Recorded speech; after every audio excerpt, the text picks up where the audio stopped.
We are going to discuss Python strings. So string is nothing but sequence of characters, and these characters can be of lowercase alphabets, uppercase alphabets, digits and some special characters.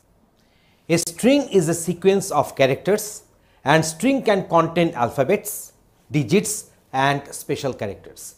Computers do not deal with the characters.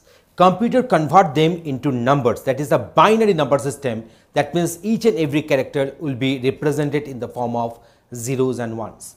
Even though we may see characters on our screen, internally it is being stored and manipulated as combination of zeros and ones in the binary representation.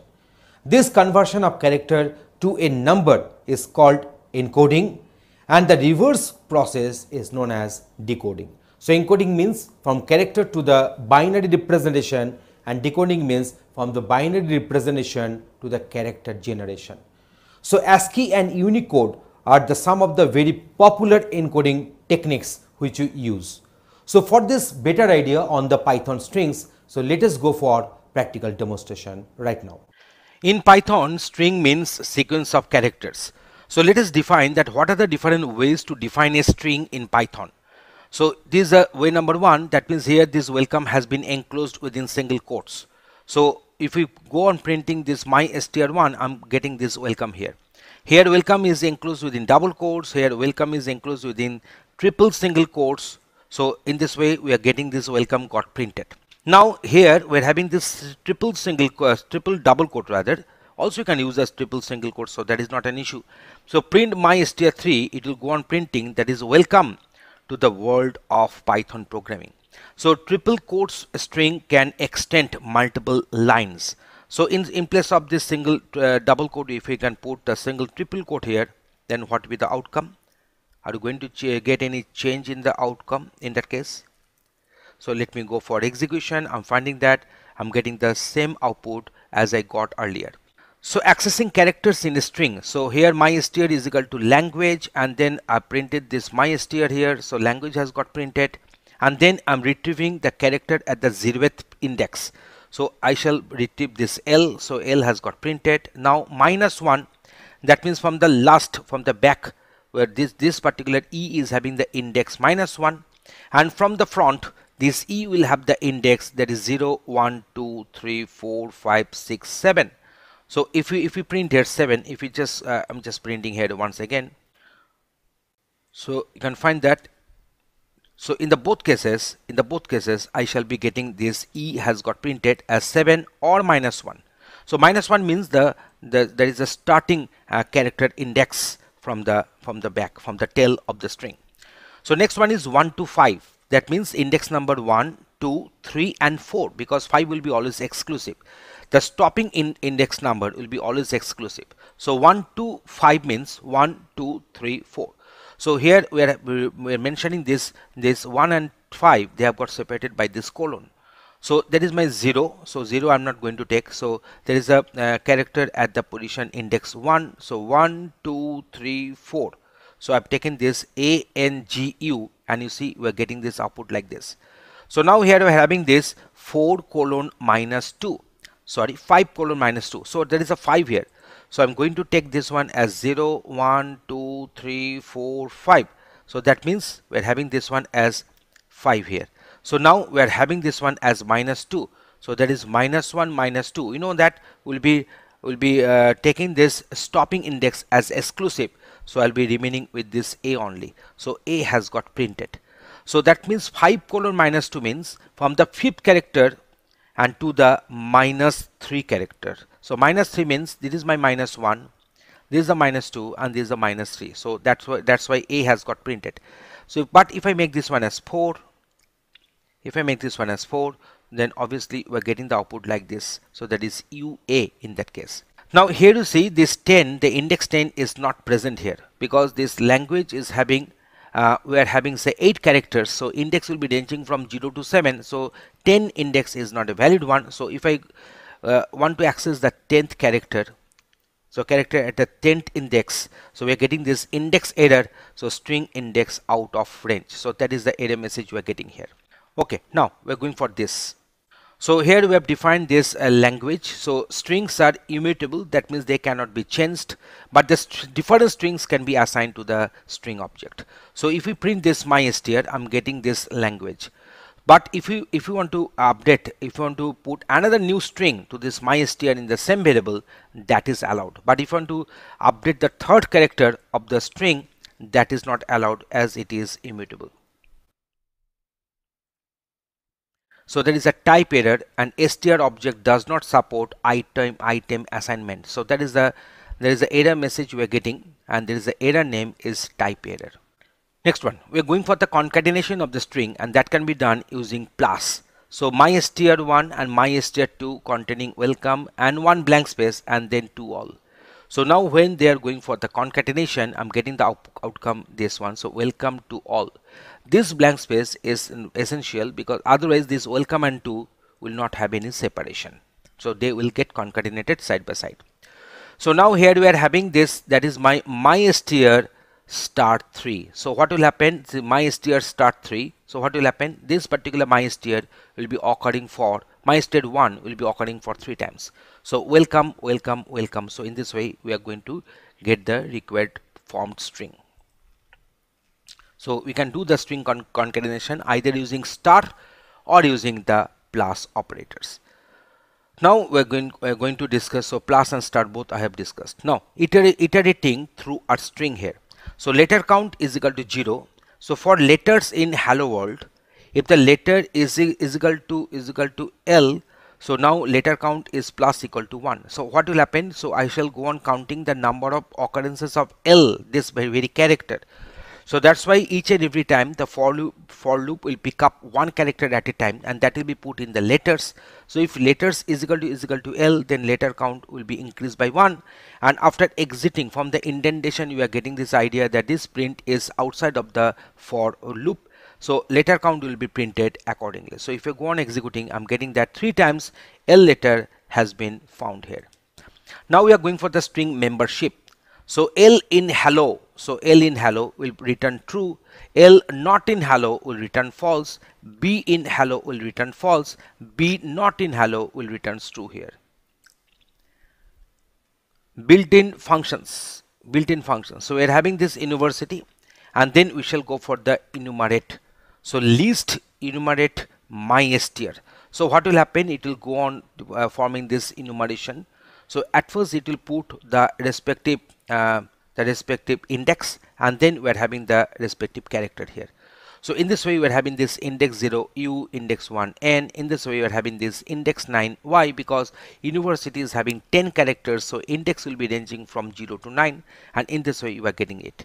So here you see we are forming a list. We are forming a list because we are just converting it to a list, and then the members are nothing but the tuples. The members are nothing but the tuples because they have got separated by commas and they have got enclosed within first brackets. So they are the simple tuples. So list of tuples we are getting here, and length of mystr will be 10 accordingly. And here we have used the method that is the enumerate. Now we shall deal with this single quote and double quote. So what we shall do, that let us suppose I'm going to print this one.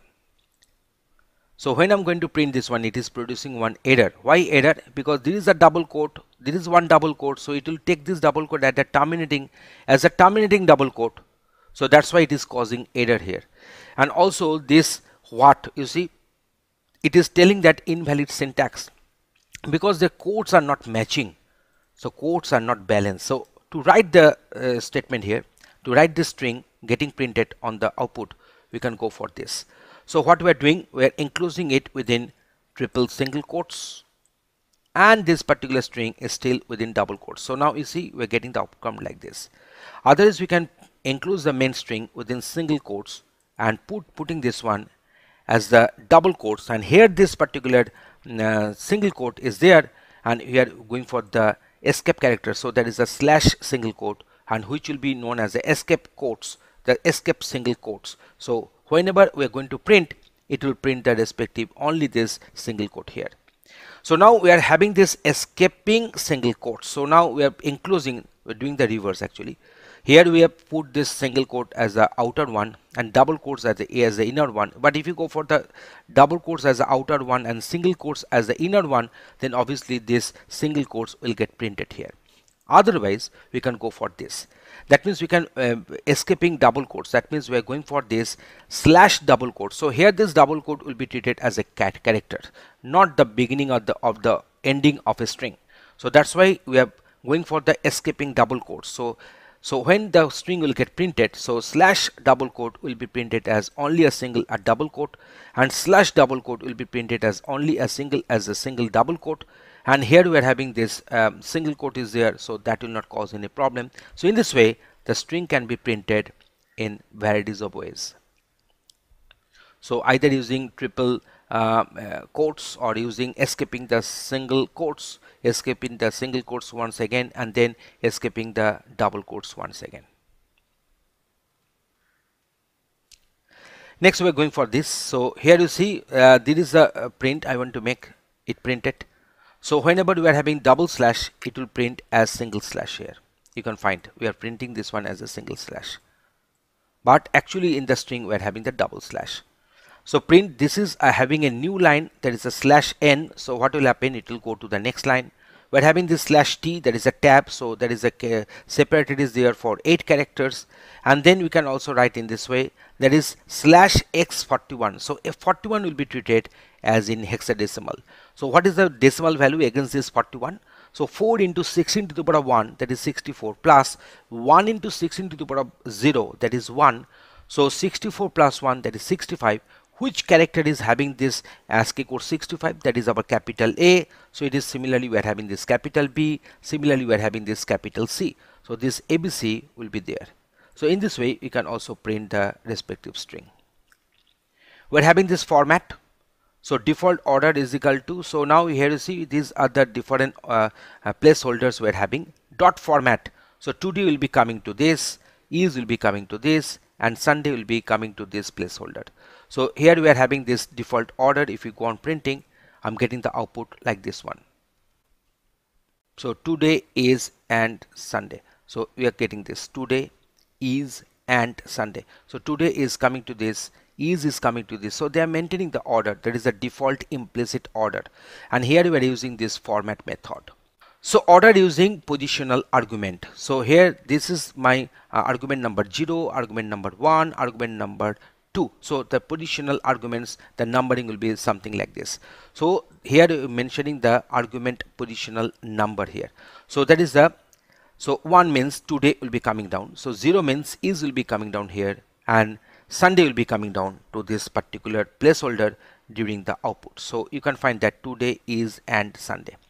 So ordered using keyword argument. So here you can mention this one, I as is equal to is, T as is equal to today, and S is equal to Sunday. So here you are mentioning the respective keyword arguments there. So that is TIS, and we are getting the output like this one. So that is another way to print our string.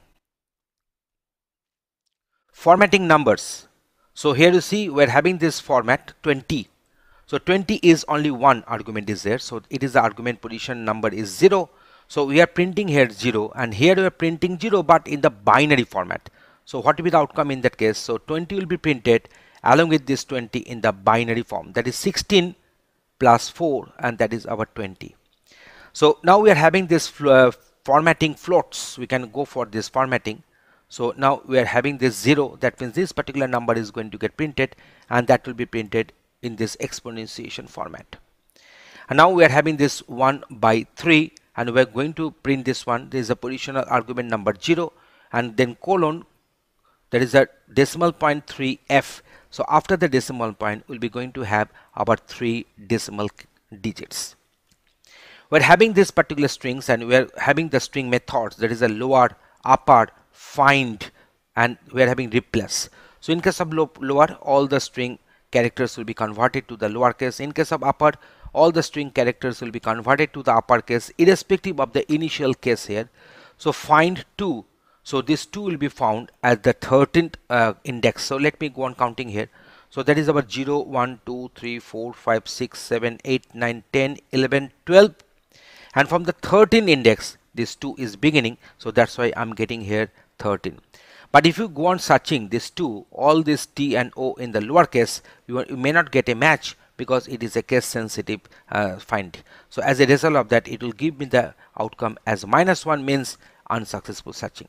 So replace all by everybody and replace all by everybody. Now here you see if you consider the case sensitivities, you are getting a match, so all will be replaced by everybody. But here this all is written all in lowercase, so ALL, so everybody cannot replace it. So because there is no match has been observed using this replace method.